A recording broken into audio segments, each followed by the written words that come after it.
and thank you very much for the opportunity to tell you a little bit more about our project, CIVILand, entitled The Relevance and Innovation Potential of Civil Society for Payments for Ecosystem and Cultural Landscape Services. The project runs over a period of 4 years until 2013. The overall budget is 1.4 million euro.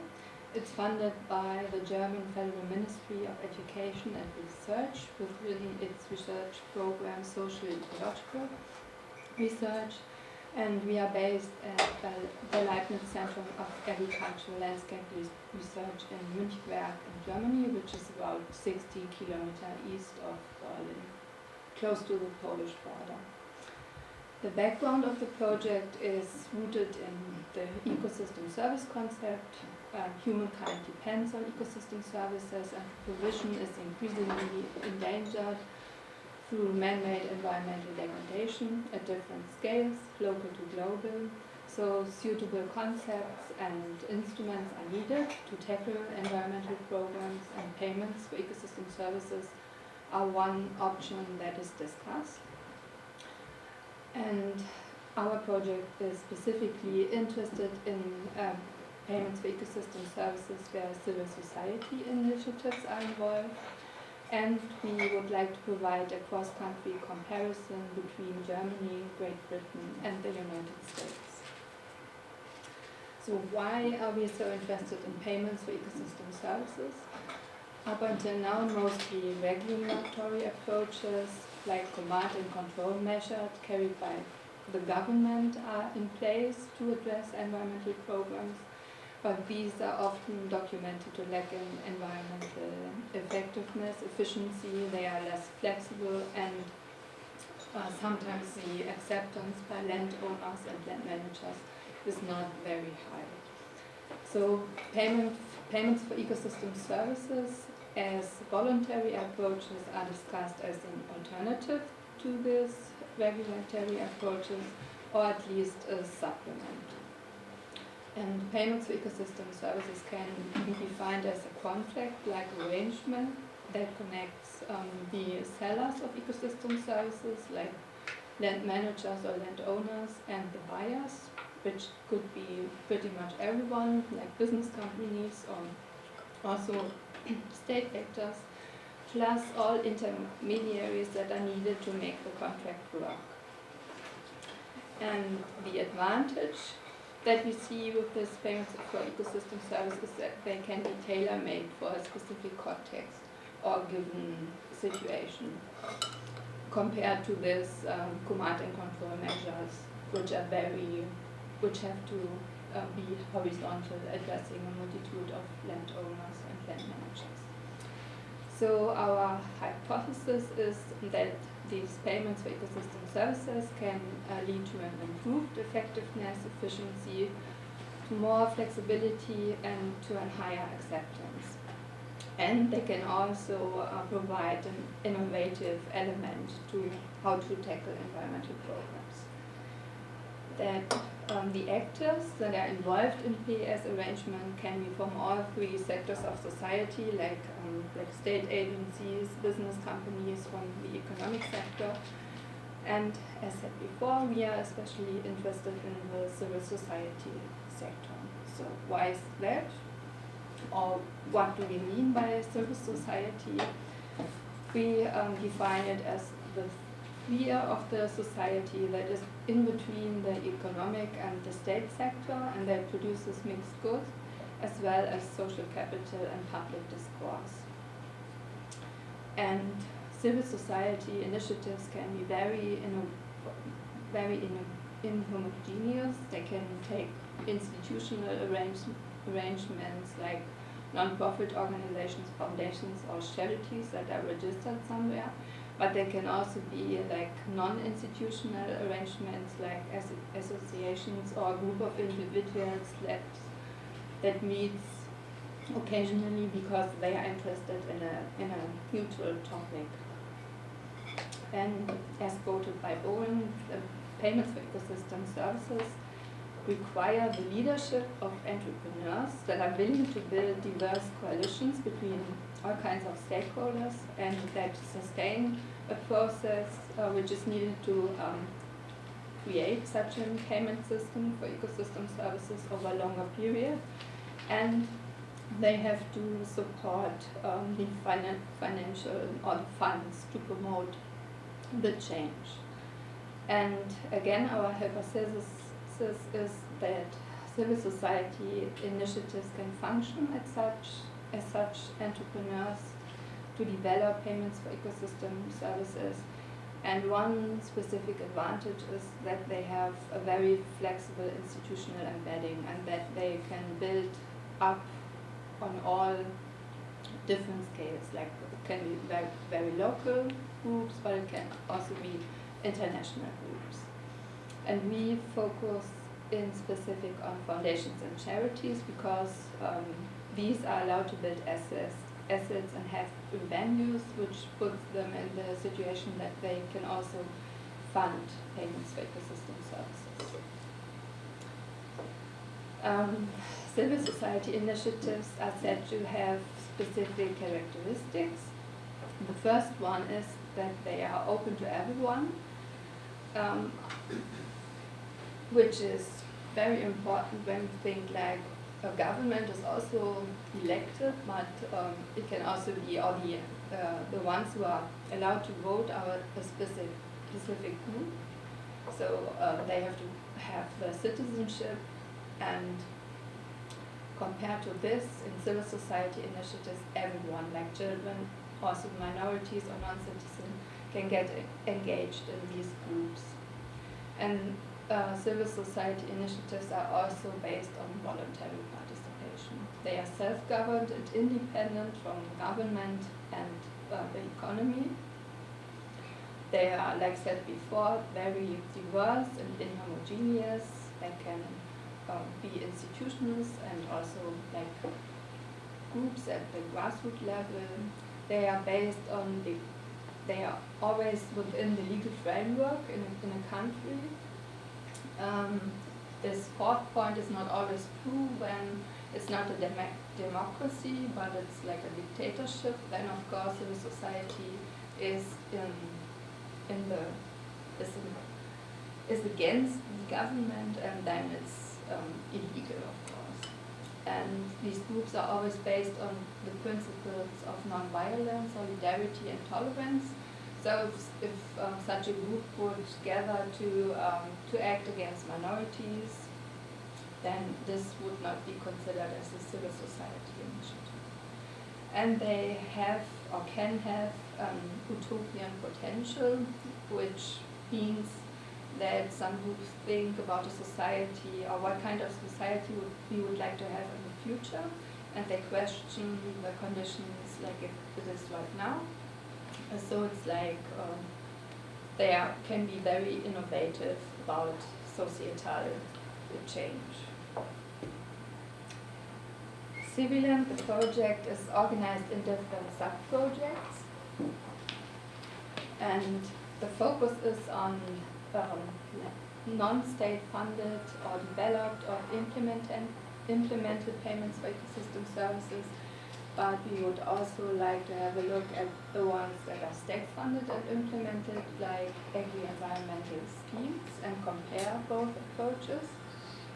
And some of the sub-projects are focused on payments for ecosystem services and others more on the civil society initiatives. So one sub-project is about the comparison of the cultural and societal frame conditions in the three countries, Germany, Great Britain, and the United States.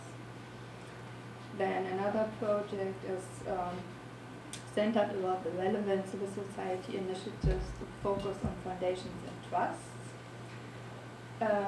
Sub-project 5 focuses on the opportunity to participate in such an organization in the process to create such a payment for ecosystem services. Then sub-project 3 looks at what kind of ecosystem services are remunerated and are ecological models used in the process when a payment system is designed. Sub-project 6 is focusing on transaction costs compared to other approaches. Then sub-project 7 compares strengths and weaknesses of governmental approaches to those that are not governmental. And the last one, sub-project 1, is about the said innovation potential. And can the government learn from such approaches? And now Thomas is telling you a little bit more about his sub-project. Thank you, Claudia, for the introduction. Yeah, now we want to present you our sub-projects. So I start with sub-project 4. Well, as you see here, it's more based on civil society, so it's not really dealing with PES, but it's dealing with environmental issues and well, sustainable development, I would say, more in that direction.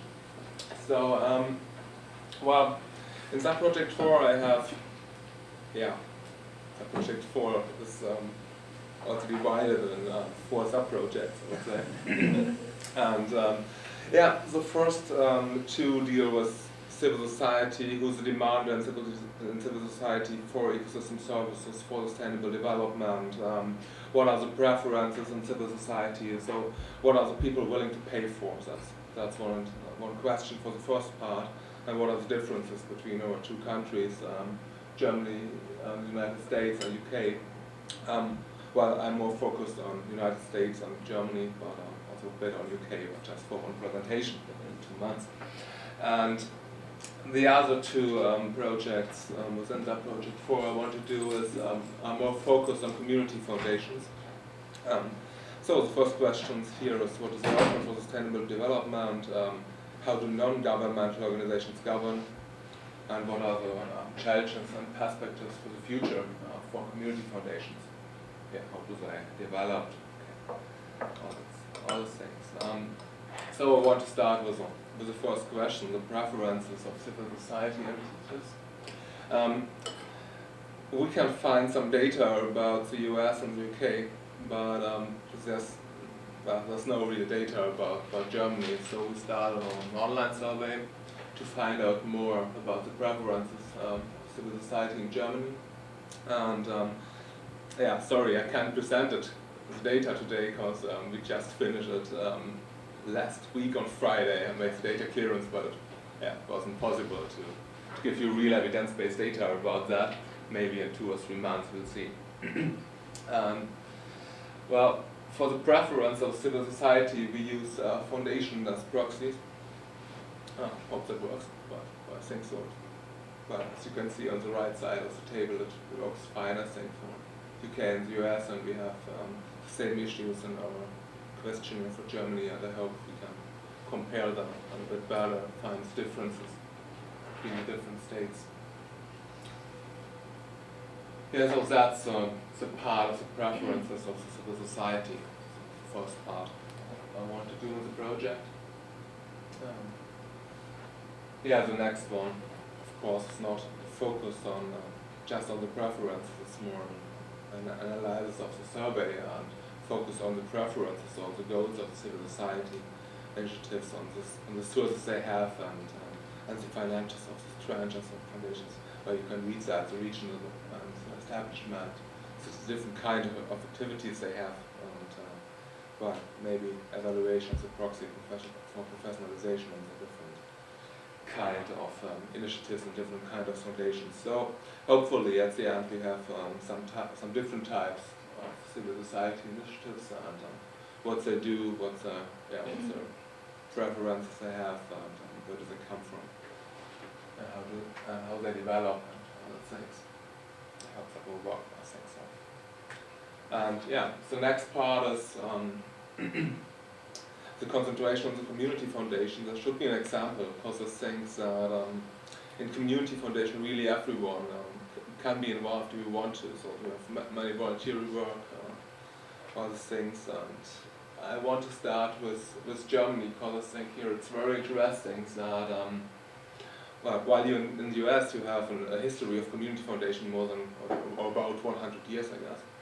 And in Germany it's 15 years, so it's quite new issue, and they're not really working professionals, so they raise the last 10 years, but still on the first stage. I want to see what developments they have in that stage, and what challenges are at the beginning of community foundation, and of course focus on sustainable development and environment, but in that part you can't ask them about environmental issues, because, well, I think they would do it if they could, but they don't have the money for it, and so they spend all the time on cultural things and education, well, childs and the underdogs of civil society. That's what brings money for them, so they don't concentrate on environment.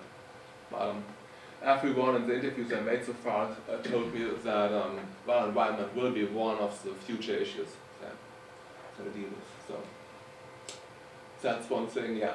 Up to 12 interviews with Community Foundation so far. I made 6 of them. It's very interesting. And 2 with experts. Should be 1 more, I get that. And yeah, I want to analyze it with ground theory, and here you can see some first result of first analysis. What happened so far in Germany. I think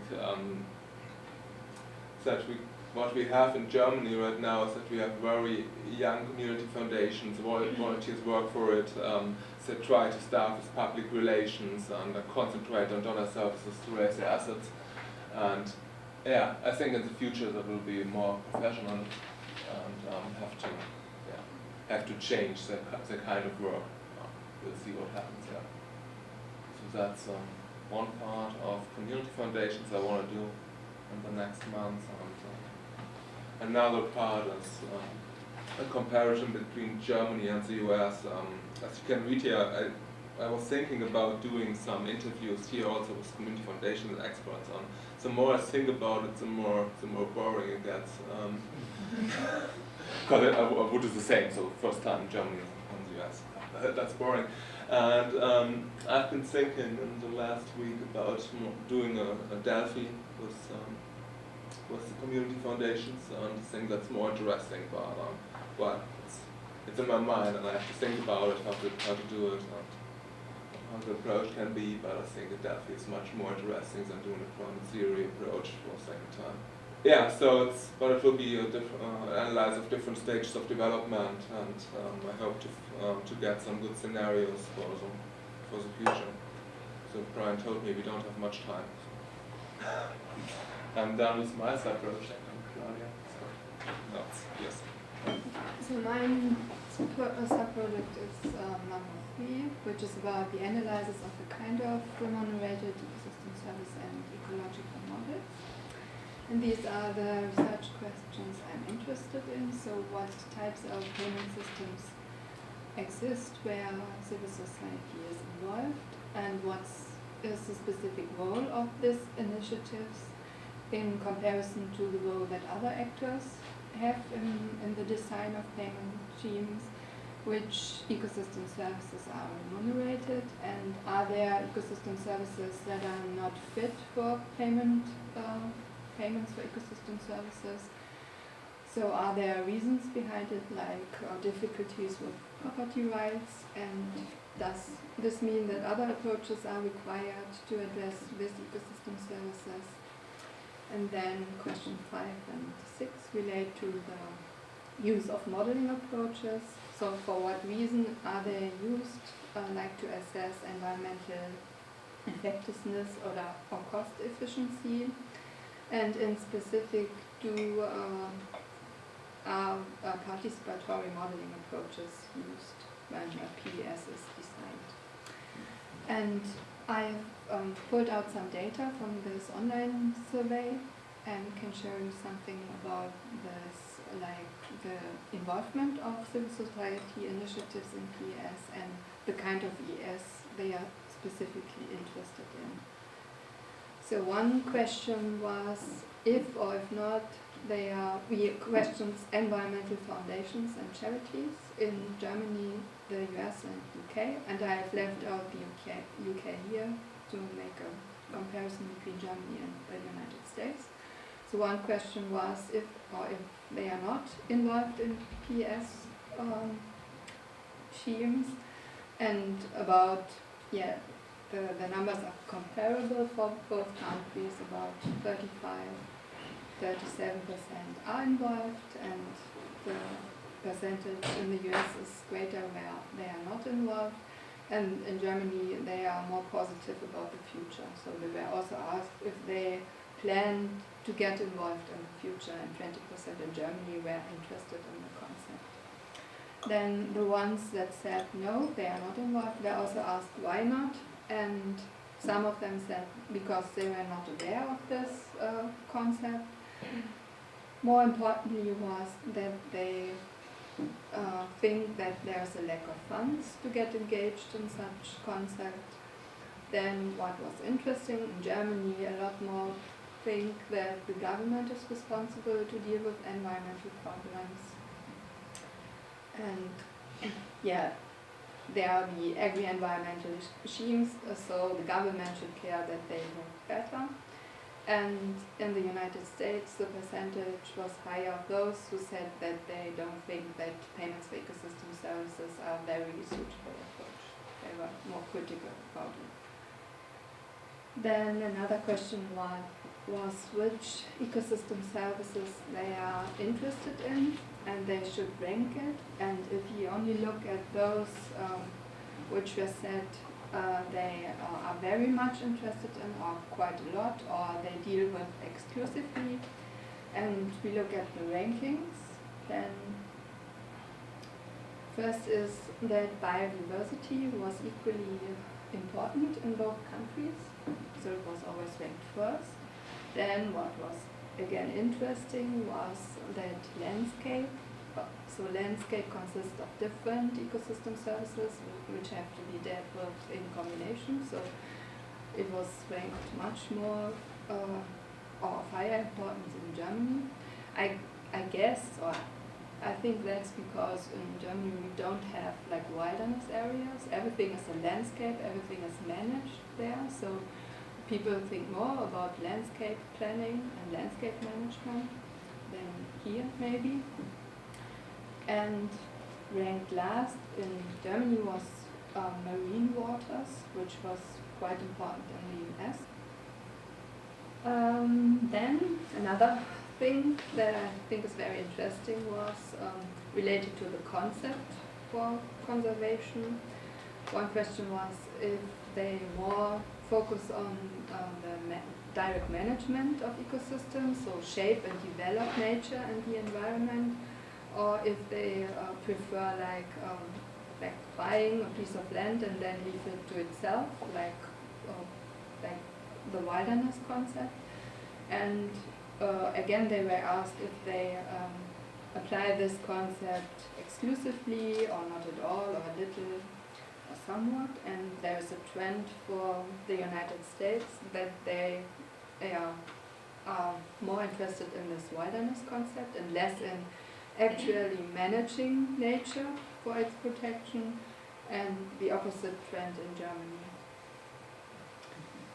Yeah, that's it so far. We just started to evaluate the survey results, so there are soon more results, and we would like to present them then. But for now, we thank you for your attention.